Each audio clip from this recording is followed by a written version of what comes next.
Why are you sacrificing with basis? I'm gonna kill you for My erectile is not dysfunctional. Let's use our president, for example. Maybe over 10,000 kilometers away from South Africa. Conspiracy theorists. I can open the door for you to join the Illuminati. Good evening, everyone.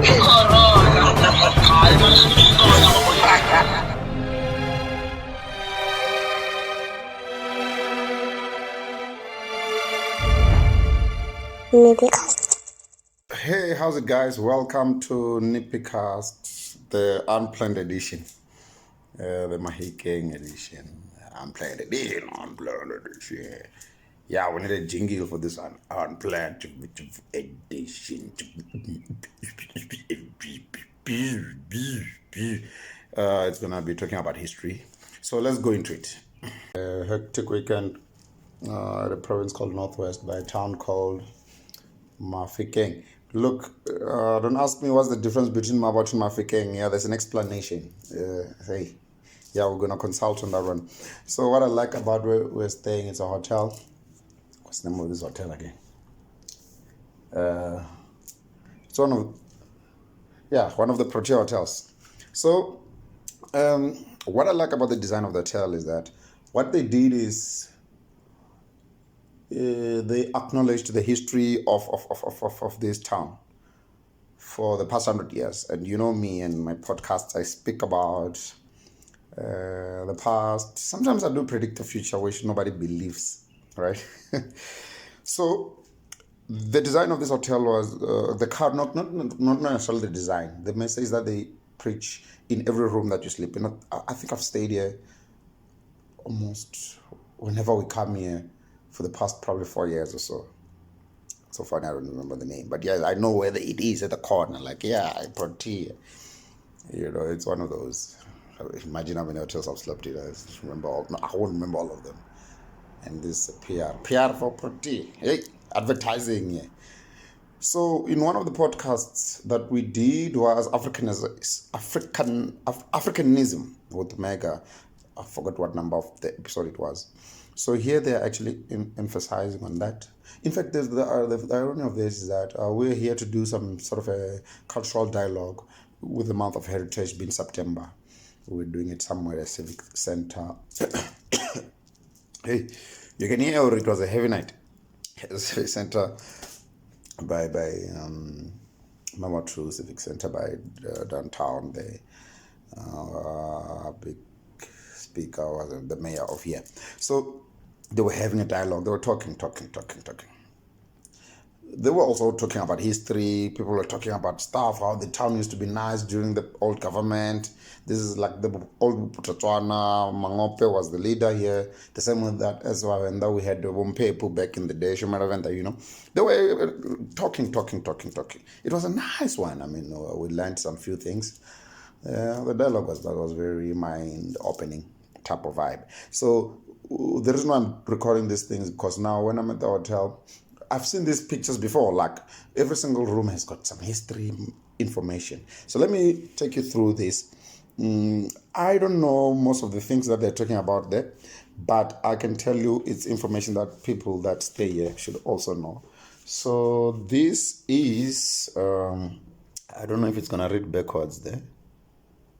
So how do I flip this? Okay, let me read it out for you. It's going to read backwards. I'll flip it upon editorial. I don't know. I'll put this in another podcast that I might record in future, which would be probably a follow-up of mechanism or whatever, or history, or then and now, so something like that. This is Solomon Chekisho Palachi. At an early age, he became a court interpreter for the British authorities during the siege of Mafikeng. He went on to become a founder member of the original SANNC. The year was born, between 1876 and 1932. These are shapeshifters that you won't get taught this history. What was that? You won't get taught this history at school. Never. No one's going to teach you this. And then what's that? Okay. What is this? Okay, let's read this one. Sorry, it's the camera's on a backward mode. So it probably looks Japanese, this writing for you. I'll read it out loud.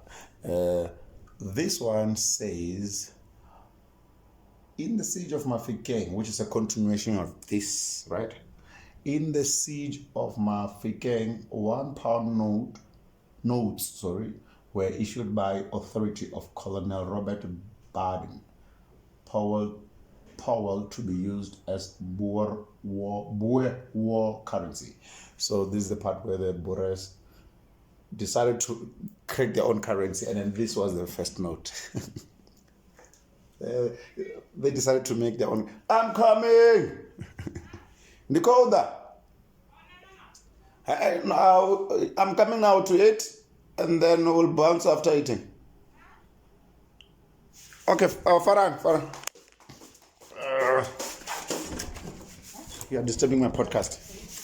Oh, sorry, I'm going to eat. I'm coming, okay. Sure.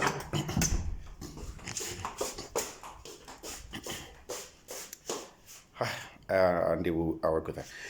So I was saying, so this would be what, note number 413 of that year, 1900. So the under siege of Mafikeng. So these guys, there was some bullshit going on. They decided to make their own currency. They started printing this. Just the way, imagine you go infiltrate somebody's country, and then you tell them, Futsek, we're taking over, and then fuck every single currency or trade of exchange or whatever, even if it's a barter trade methodology. You say, no, we're gonna make our own fucking note, and then this is what they did. These are the Boers. Yeah? I'm not saying this to incite violence. Don't say I said that to me. I never said that. There you go. So the note reads, this note is good for £1 during the siege and will be exchanged for coin at the Standard Bank, the one that you guys are probably banking with, at the Standard Bank, Mafikeng, on the resumption of civil law. Yeah. I knew what else. Okay, cool. So now this is the siege part. The picture shows you people fighting, right? Like I was saying, it's gonna read backwards, but let me read it for you. So the year was between 1899 and 1900. The siege of Mafikeng was the most famous British action in the Second Boer War. These people were just fighting. It took place in the town of Mahikeng over a period of 217 days. Almost a year of just killing each other, run about there. The above images of the Boer fort covering the Long Tom. I think Long Tom. Long Tom. It's the name of a gun, I think. And you guys you use Long Tom as like for a bee, and then like Long Tom. It's a gun. This was in 1899 and 1900. And then down here we've got Khosi Kebalepile Muntswa. He was the paramount chief of the Tsidi Warolong, I think, which was the tribe at that time. It doesn't show us the year. You see, when it comes to our people, they don't write the year. History. Never write the year. Okay, this was what? I need to bend down a little bit. Yeah. This room is exciting. You know, in this room, I'm sure when you're sleeping, these things, they just start becoming ghosts. Like, yeah, we are here. We want our land back. Like, even I was not part of the war. I was not in the siege. Okay, this is the map indicating the British Bachnana land. What the fuck is Bachnana? I don't know. But the year was 1887. This is probably the area that we're at now, which is Mafikeng, aka Mahikeng. So lastly, yes, yeah, it's the things I do for this podcast. Lastly, this is a picture of an old ox wagon transporting goods across a river. Ox wagons and carts were used in farming to plow the fields as well as in the transporting of goods. So yes, this is how they used to do it. What year was this? This was 1905. I'll take pictures of this in another in a straight up format, because I'm using a back what you call. Hey, you know the selfie camera, man. I don't even have my mic. I was not ready for this. I was just here at work. I was like, I'm not gonna do a podcast today. Yes, so I thought before I bounce, I should just share this history with you. Such a history that most of the people are not clued up about. And these are the things that we should teach our kids. Nothing improves the lives of humanity if they don't know the past. The past helps you to tell how the future might look like, so that you don't repeat the mistakes that your grandparents or your ancestors did in the past. Ngaurara, shosho.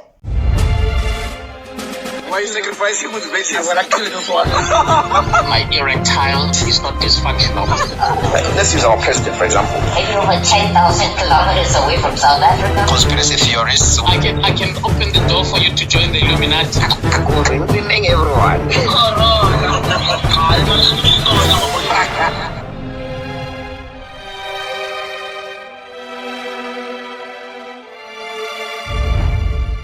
NippyCast.